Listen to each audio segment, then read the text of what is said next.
Everyone, in this video I'm going to be showing you how you can turn off notifications on Windows 10.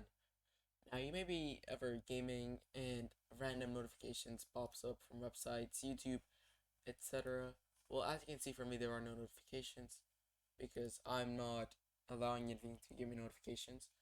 But in this video I'm going to be showing you guys how you can turn off all notifications so that you don't get disturbed or distracted at all, and it's quite nice. However, be sure to have notifications on for some things as they are useful. But in this video, I'm going to be showing you guys how to completely turn off notifications for all apps. So it's quite simple. To begin, we want to be on our Windows homepage. Once we're on our Windows homepage, we're simply going to access the Windows Start menu and head to the Settings tab. Once we're here, we're simply going to go to the System. And here, as you can see, once we're here, this third place is called Notifications and Actions.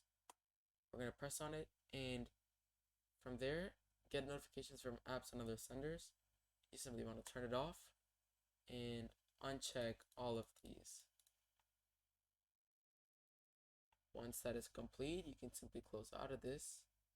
And now, if any notifications are meant to come, they are not going to be here. So once again, if you want another way, you can just open this and press on Manage Notifications and do the same steps that I showed you guys. Anyways, that's it for this video. Thank you guys so much for watching. If you did enjoy, make sure to like and subscribe. And don't forget to hit that bell icon so you don't miss any Growmore Tech tutorials. Other than that, I'll be seeing you guys in the next video. Goodbye.